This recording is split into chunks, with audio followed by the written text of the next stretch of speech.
Good morning. Hope you're doing well on this Monday as you start off a new week. This is David Richard Amo, balancing the triad, body, mind, and spirit. Now there's some noise going on outside, so I don't know if it's going to carry on the microphone, get the video or not. So if you hear something in the background, that's what it is. It's getting closer right now. So again, I thought I had this timed right. So I can hear it, so most likely you can. So let me kind of... anyways, let me go ahead and talk about this. What's the narrative you tell yourself, or the narrative you kind of use to describe yourself, maybe your identity? And is it serving you? A lot of times that can look like, well, I'm no good at math. Well, I've always been the big kid.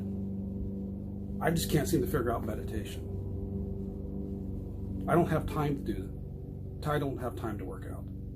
Think about those ways you use to describe yourself. One is, because most of them, are they serving you? But it's likely they're very not. Well, I can't remember names. I don't have a good memory. Any of those things you tell yourself, you keep repeating them over and over again, you're going to believe it. A lot of times it's not even true. And if it's not true, by telling yourself over and over again, you're going to believe it and you're going to make it true. So part of it is changing the narrative.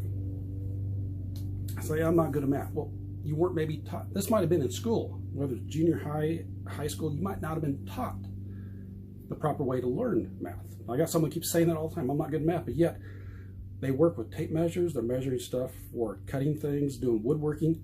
That's math. Just maybe traditional math they may have difficulty with because they haven't quite or taught a proper way to what it clicked for them. I'm not good with names. Well, that's a skill for sometimes you have to choose to want to learn it. Instead of saying I don't skedaddle, just, hey, call out what it is. Same thing with memory. Memory is a skill that you can work on, enhance, and improve. I've always been the big kid. Well, so you've always been the big kid. Doesn't mean you can still be one. Still have to be one now. Yeah, I've never been athletic. So, literally, I mean, think about all these ways to describe yourself, or the people you know describe yourself. And it happens very good. Again, this is just some ideas of how this works. And what brought this up for me is today is October 23rd. And it was Friday, so I realized, I go, whoa, did I miss something here? It was 3 years ago today, matter of fact, in a couple hours, when I went down to UC Davis in Sacramento to have a biopsy done on the tumor in my sinus.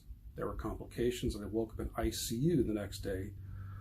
Breathing tube down my throat, IVs in each arm, catheterized, and 2 tubes coming out my nose.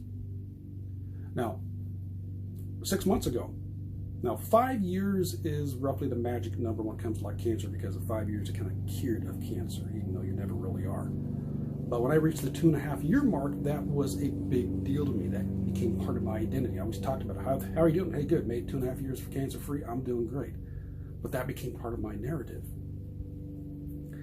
And I just realized it yesterday. I'm going, when did I stop including that? And I'm not for sure. I don't even remember if it was a conscious choice or if it just kind of happened. But that's what brought up the idea of this narrative. What is the narrative we tell ourselves? Excuse me. So think about that. Consider what type of narrative you may be telling yourself or even the people around you. And sometimes you may tell it to yourself and you might tell others about it. And one of the ones I mentioned, okay, I'm no good at math. I don't have a good memory. I can't seem to figure out meditation. I just can't do meditation. Think about all those ways, what's going on there. And again, what's already, I kind of hinted at a little bit, is many of these things you haven't necessarily been taught, perhaps, a way that works for you. And that's one of the key factors, especially when it comes to health and wellness. Many times we're told, okay, you have to do this. Well, that doesn't work for you. You don't like doing certain aspects. No. Hey, if you're looking to change, make some improvements in life, most likely you're going to have to make some changes. Doesn't mean you're going to like them all. There's ones you really don't care for, the ones you absolutely hate, so there's a difference there. But you're going to have to make some changes. Find ways that work for you, that are going to fit into your life. And sometimes you got to call it out a little bit. It says, yeah, I don't have time to do this. Well, is it you don't have time? Or this one here, I've used this many times here and sometimes ruffles some feathers, which is the intention, is it's not a priority. It's not a priority for me to work out and take care of my health. It's not a priority for me to plan a little bit, eat healthier foods. It's not a priority for me to do fill in the blank. But I think a lot of times the bottom line is, which is what I'm going to be going towards here, is, sorry, I just have to catch the camera. Looks like it's at an angle. I was trying to get that figured out. But, is you have to find, at least from my understanding, my perspective, I understand, it's finding ways that work for you. And maybe doing baby steps. You know, I'm really big on baby steps. Trying a little bit here, trying a little bit there. You're going to take something I did, work with it, feel it doesn't work, tweak it, move it around, adjust it, take something in, throw something out until it works for you. But for a lot of people, it starts with changing that narrative inside. Change your wording. And if you've been telling yourself the same thing over and over again for years and years or decades, it might take quite a bit long. It might take some time to change it, but be aware of it. You can't change what you don't acknowledge. So be aware of it, acknowledge it, and then choose to make those changes. All right, so let me know your thoughts on that. Where are some areas that you can change your narrative and do something that works for you? All right, enjoy the rest of the day. We'll catch you next time. Take care and balance and take.